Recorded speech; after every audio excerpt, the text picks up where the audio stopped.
The Chin family Christmas dinner was always held at my parents' house in suburban Houston, a sprawling ranch-style home that my father had purchased after his engineering firm went public. Tonight, 47 relatives crowded around 3 tables arranged in the living room, the smell of roasted turkey mingling with my grandmother's famous dumplings. I sat at the far end of the secondary table, what my brother Michael had jokingly called the kids' table, even though I was 29 years old. Next to me were my teenage cousins scrolling through their phones and looking bored. "So, Rachel," Aunt Linda called from the main table, her voice cutting through the dinner conversation. "Your mother tells me you're still at that lab job?" I looked up from my plate. "Yes, I work at Johnson Space Center." "Doing what exactly?" Uncle Tom asked. He was a cardiac surgeon, and his tone suggested he already knew the answer would disappoint him. "Research," I said simply. "Entry-level lab work." Mom interjected, her voice tight with that particular blend of embarrassment and frustration I'd grown accustomed to. "She's been there for 6 years now. No promotions, no advancement. Just staying in the same position." "That's concerning," Aunt Linda said, frowning with exaggerated sympathy. "Most people move up after a year or 2. Have you considered that maybe research isn't your calling?" I took a sip of water and said nothing. "She has no ambition," Dad said, shaking his head. He'd been a successful engineer before starting his firm, and he expected his children to be equally driven. "We raised her and Michael to be achievers. Michael's a VP at 32. Rachel is, well." He didn't finish the sentence. He didn't need to. Michael, sitting at the head of the main table with his wife Jessica, jumped in with his usual blend of concern and condescension. "Rach, seriously, have you thought about switching fields? Maybe tech? I could get you an interview at my company. We're always looking for project coordinators. It's not too late to start a real career." "I have a career," I said quietly. "Lab assistant isn't really a career, sweetie," Mom said. "It's a job. There's a difference." My cousin Sarah, recently graduated with a business degree, leaned forward eagerly. "What do you even do all day? Like mix chemicals and stuff?" "Something like that," I said. "God, that sounds boring," she said, not unkindly. "Don't you want to do something more?" "I don't know. Important." Uncle Tom set down his fork. "Rachel, I'm going to be direct with you because I care about you. You're almost 30. You're unmarried, you're in a dead-end job, and you're wasting your potential. Your parents paid for an MIT education." "Caltech," I corrected. "Whatever, an expensive education, and you're essentially a lab technician. That's not what they invested in." "We're just worried about you," Aunt Linda added. "You're so smart. You could do so much more if you just applied yourself." I felt the familiar weight of their expectations pressing down on me. For 6 years I'd endured these conversations. For 6 years I'd let them believe whatever they wanted about my work because explaining the truth had become exhausting. The first year at NASA I tried to tell them about my research. About the projects I was leading. About the significance of the work. But every time I mentioned propulsion systems or orbital mechanics, their eyes glazed over. Every time I explained the complexity of what I did, they changed the subject to Michael's latest promotion or someone's wedding or literally anything else. So I'd stopped explaining. Let them think I was a lab assistant. Let them be disappointed. It was easier than fighting for recognition I'd never receive. "Maybe you could go back to school," Jessica suggested. She was a marketing director and loved to solve problems. "Get an MBA. That would open doors." "I have a PhD," I said. "Well, sure, but in what?" Mom asked. "Some specialized thing no one understands. That's the problem, Rachel. You're too focused on these niche subjects instead of building practical skills. Aerospace engineering and astrophysics aren't exactly niche," I said, keeping my voice level. "They are if you're just working in a lab," Dad countered. "Real aerospace engineers build things. Design rockets. Lead teams. You're just, what? Running experiments. Running tests on equipment," Michael said knowingly. "Entry-level stuff. Trust me, Rach, I've hired enough researchers to know the difference between the people who lead and the people who assist. You're stuck in the assistant role." My phone buzzed in my pocket. I ignored it. "The real issue," Uncle Tom continued, warming to his topic, "is that you lack career vision. You're comfortable being mediocre. You've settled." "I haven't settled," I said quietly. "Then what do you call 6 years in the same position?" Aunt Linda asked. That's the definition of settling. My phone buzzed again. More insistent this time. She's always been like this, Mom said to the table at large as if I weren't sitting right there. Even as a child. Content to stay in the background. Never pushing herself. Michael was always the ambitious one. Remember when she turned down that job at Boeing? Dad added. They offered her a position in their commercial division. Real money. Real advancement potential. But she chose to stay at NASA doing lab work. That was foolish, Uncle Tom agreed. Boeing is a career maker. My phone was vibrating continuously now. I pulled it out and glanced at the screen. Priority alert. Is emergency. Immediate response required. Director authorization needed. My stomach dropped. I stood up abruptly, my chair scraping against the floor. Rachel, where are you going? Mom asked, irritated. We're in the middle of dinner. I need to take this, I said, already moving toward the hallway. See. I heard Michael say behind me. This is what I mean. No boundaries. They call and she jumps. That's why she's stuck. I stepped into my father's home office and closed the door, already dialing the space station control center. Chin, I said the moment someone answered. Director Chin, thank God. The voice belonged to Marcus Webb, my deputy director and one of the best flight controllers in the program. He sounded stressed, which immediately put me on high alert. Marcus never got stressed. We have a critical situation on ISS. Primary life support system is failing. Carbon dioxide scrubbers are offline. We have maybe 6 hours before CO2 levels become lethal for the crew. My mind immediately shifted into crisis mode. Everything else, my family, their opinions, the dinner, vanished. Right now, 6 astronauts were in danger, and I was the only person authorized to make the decisions that would save them. Walk me through it, I said, already pulling up the secure NASA app on my phone. What triggered the failure? Electrical short in the primary environmental control system. We've got redundancy, but the backup system isn't kicking in. Engineering thinks it's a software issue, but they need authorization to push an emergency patch to the station's systems. That's a massive risk, I said. If the patch fails, we could lose all environmental controls. Aware. But if we don't try, the crew dies in 6 hours. I pulled up the technical specifications on my phone, my mind running through scenarios. What's the crew status? Awake and aware. Commander Mills is asking for you directly. Put me through. There was a brief pause, then a familiar voice crackled through. Rachel, we could use some good news up here. Commander Patricia Mills was on her 3rd ISS mission and one of the most experienced astronauts in the program. She was calm, professional, and very aware of how serious this situation was. Working on it, Pat, I said. I need you to run a manual diagnostic on the backup life support. Marcus thinks it's software, but I want to rule out hardware failure first. Copy that. Running diagnostic now. I opened my laptop, logged into the NASA Secure Network and pulled up the ISS systems dashboard. The data was concerning. CO2 levels were rising steadily. At current rates, they'd reach dangerous levels in 5.5 hours. Marcus, get me Dr. Okonkwo from Systems Engineering, I ordered. And wake up the entire mission control team. I don't care that it's Christmas.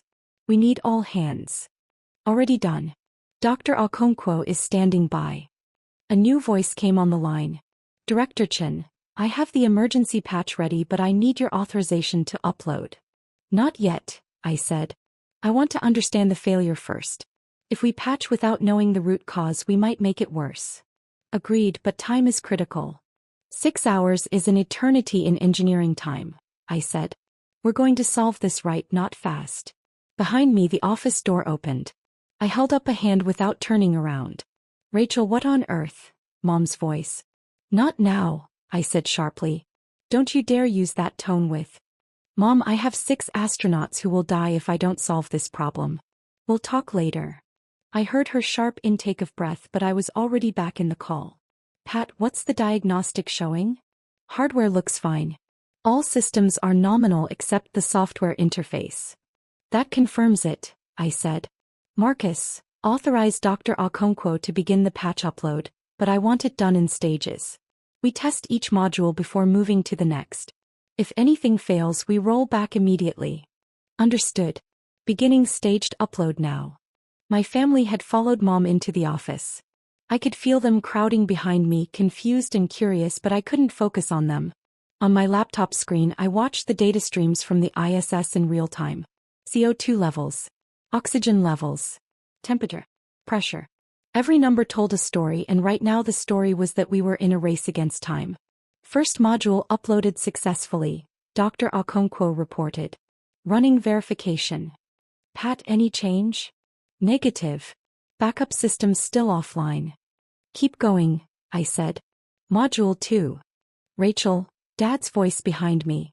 What is happening? Working, I said tersely. Is this about your lab work? I almost laughed. Lab work. If only they knew. Module 2 uploaded, Dr. Okonkwo said. Verification in progress. This is Houston, Marcus's voice came through the speaker. We're showing anomalous readings on your backup environmental system. Stand by.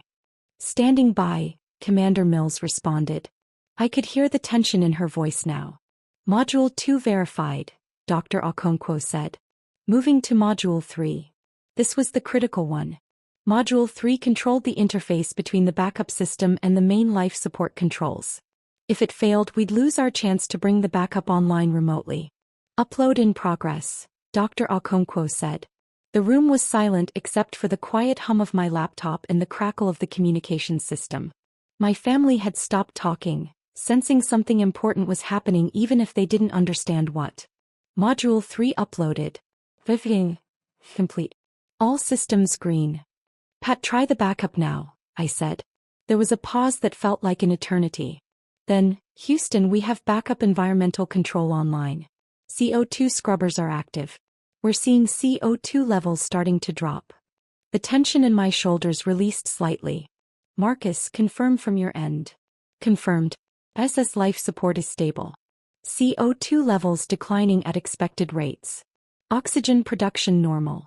We're good. I let out a breath I didn't realize I'd been holding.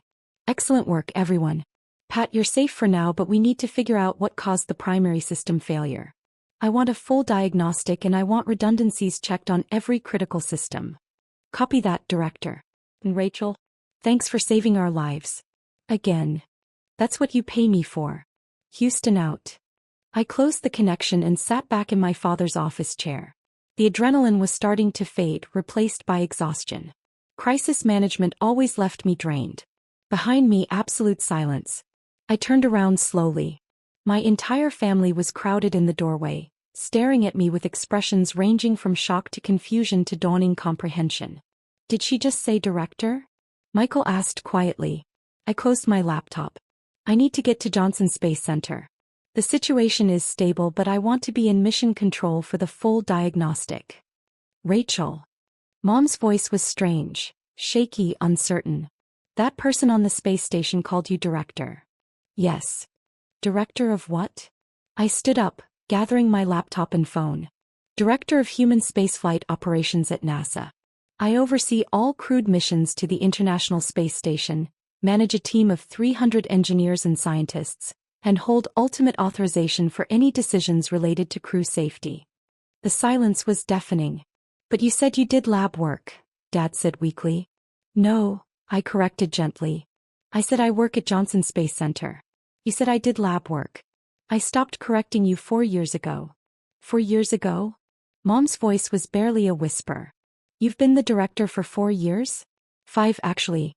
I was appointed when I was 24. Youngest director in NASA's history. That's impossible, Uncle Tom said. They don't make 24-year-olds directors of. They do when that 24-year-old has a PhD in aerospace engineering and astrophysics from Caltech, has published groundbreaking research on propulsion systems, and spent 3 years designing the environmental control systems currently keeping astronauts alive, I said calmly. And when that person has proven themselves capable of leading complex missions and making life-or-death decisions under pressure. Michael's face had gone pale. The ISS. You're responsible for the International Space Station. Among other things, we're also developing the systems for the Artemis moon missions and the eventual Mars program. Mars, Sarah repeated faintly. When you turned down the Boeing job, Dad said slowly, you said you chose to stay at NASA? I turned down Boeing because I'd just been promoted to deputy director of the ISS program, I said. Taking a commercial position would have been a significant step backward in my career. But you never told us, Mom said. Why didn't you tell us? I picked up my coat. I tried. 5 years ago, I came to Christmas dinner excited to share that I'd been promoted to director. Before I could say anything, you started talking about how I needed to be more ambitious like Michael. You said I was wasting my potential in some lab somewhere. So I stopped trying to explain. We didn't know, Aunt Linda said weakly. You didn't ask, I replied. Every time I tried to talk about my work, you changed the subject or made a dismissive comment. Every achievement I mentioned was minimized. Eventually, I realized you weren't interested in what I actually did. You just wanted me to fit your narrative of the disappointing daughter. That's not fair, Mom said, but her voice lacked conviction. Maybe not, I acknowledged. But it's how it felt. My phone buzzed. Marcus asking if I was coming in. I need to go, I said. There are 6 astronauts who need me to figure out why their life support failed so it never happens again. Rachel, wait, Dad said. We should talk about this. We will, I agreed. But not tonight. Tonight I have a job to do. I walked past them through the living room where the rest of the family was still seated at the dinner tables, watching with confusion and curiosity. Someone had turned on the TV and I could see CNN's breaking news banner. NASA crisis averted. ISS crew safe after emergency life support failure. Isn't that Rachel's work? I heard one cousin whisper. Apparently she's kind of a big deal at NASA, another replied. I grabbed my keys and headed for the door. Rachel. Mom called after me. I paused, hand on the doorknob. I'm sorry, she said quietly. We're sorry. We should have listened. I nodded. Yes, you should have. But we can talk about that later. Right now, I have astronauts depending on me. The drive to Johnson Space Center took 20 minutes. By the time I arrived, the Mission Control Center was fully staffed despite it being Christmas evening. That was the thing about spaceflight. Emergencies didn't care about holidays. I walked into the control room and was immediately surrounded by my team. Director, the full diagnostic is complete, Marcus said, handing me a tablet. We've identified the root cause. It was a cascade failure triggered by a micrometeorite strike that damaged some external wiring. I scanned the report. Odds of another strike in the same location? Minimal, but we're recommending additional shielding on that section of the station. Approved. Get engineering started on the design. I want it ready to go up on the next resupply mission. Yes, ma'am.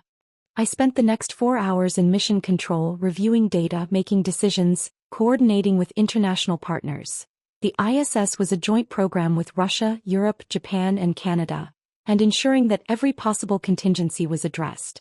Finally, around midnight, I was satisfied that the situation was under control. Marcus, you have the control room, I said. I'm heading home. Call me if anything changes.